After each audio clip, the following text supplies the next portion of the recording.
నమస్తే, నేను మీ advocate Sasikanth, legal capital నుంచి. చాలా మంది హోమ్ లోన్స్, మార్ట్గేజ్ లోన్స్ తీసుకొని అప్పుడప్పుడు వాళ్ళ జాబులు పోతాం వల్లనో లేకపోతే వాళ్ళ బిజినెస్లో లాస్ వస్తాం వల్లనో ఇబ్బంది పడి కట్టలేకపోతున్నారు.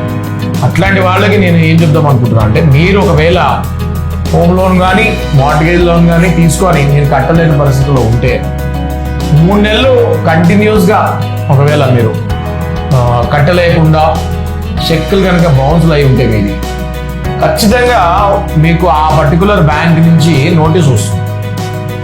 13(2) అని 13(4) అని SARFAESI act, securitisation and reconstruction of assets. ఇది ఏంటి అంటే, మీరు ఎప్పుడైతే కట్టలేరో అట్లాంటప్పుడు ఈ సర్ఫేసీ యాక్ట్ ప్రకారం మనకి నోటీసులు వచ్చినప్పుడు దానికి మనం కూడా రిప్లై పెట్టచ్చు.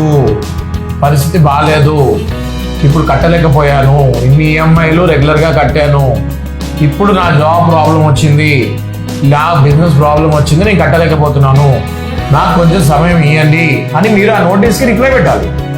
చాలామంది ఈ నోటీసులకి రిప్లై పెట్టకుండా వదిలేస్తే బ్యాంకు వాళ్ళు నెక్స్ట్ ఆప్షన్కి వెళ్తారు.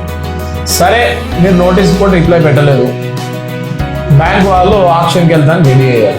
అట్లీస్ట్ అప్పుడైనా మీరు లాయర్ని అప్రోచ్ అవుతే వెంటనే మనము కోర్టుని ఆశ్రయించి, DRT court, debt recovery tribunal DRT కోర్టుని ఆశ్రయించి మీరు ఎంతో కష్టపడి జీవితాంతం దాచిపెట్టిన డబ్బులతో కొన్న మీ కలల ఇంటిని కాపాడుకోవడానికి మనం ప్రయత్నించవచ్చు.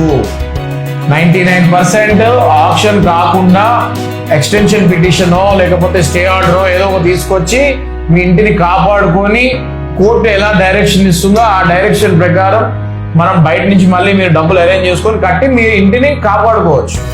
ఈ తెలియక చాలా మంది వేలం పాటలో మీరు ఎంతో కష్టపడి ఎప్పటి నుంచో దాచుకున్న డబ్బులతోటి మీ కలల ఇల్లుని కోల్పోతున్నారు. దయచేసి ఇట్లాంటి ప్రాబ్లమ్స్, ఇట్లాంటి నోటీసులు వచ్చినప్పుడు మమ్మల్ని అప్రోచ్ అవ్వండి.